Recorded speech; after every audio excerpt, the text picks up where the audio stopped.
I'm not saying it's bad to know hard characters. You just have to understand when it comes to games and their subsystems.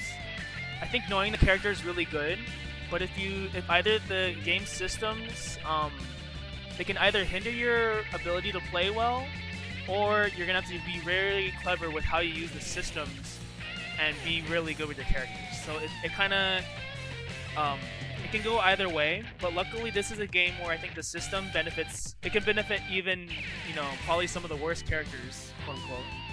So even though you might see Kanji low at the bottom, like low at the tier list, I think if you play him well enough and you utilize the systems well enough, he can actually be good.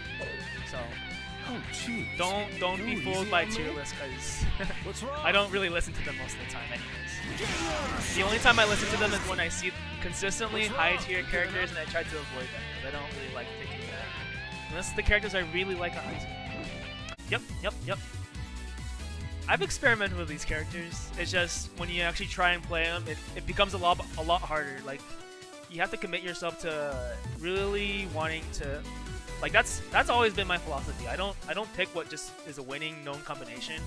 I try to pick what I like first, and then that's usually what I stick with. So by that same mentality, I've always been a pick what you like type of player. I don't go by meta. You have to know that their characters are gonna have weaknesses. So in order to compensate for that, you have to use the system to your advantage. Yep. And that comes from just playing lots of fighting games. But team fighters especially. That's the beauty of team fighters, honestly, because like, yes, the characters are dumbed down versions of their original self, their respective games. You have to utilize the team itself, and then that means there's all sorts of teams. So who cares if they're you know, not as deep as their main selves in Persona 4 Arena or Blazblue. They, as a team, they're a totally different beast. So that's the beauty of tag fighters. You gotta create that synergy. It's not all just, well, this character is really good. If you use this character, you will win all the time.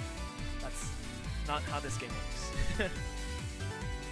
And that's what I'm glad for. Like, there are games where the tag, or like the system, what's wrong? You giving up?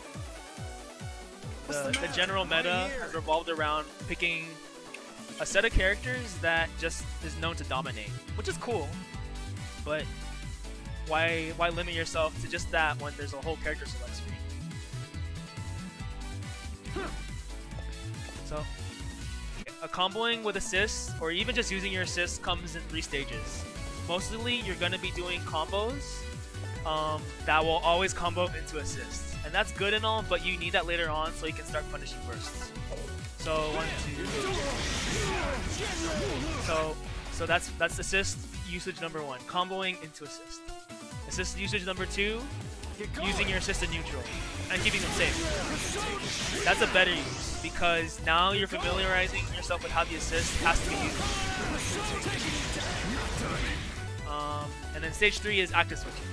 So on top of using them in the neutral, how can you make them move in a way that will make them kind of scared, or make them act funny, throw out some dumb moves?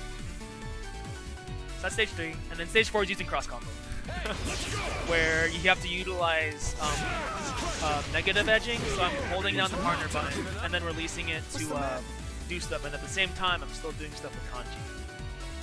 So those are the main stages of learning the assist system. I'm glad I explained that, because I think that's probably the best I've ever explained it.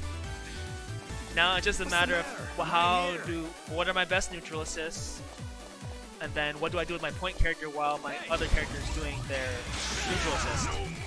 So that's usually what it is.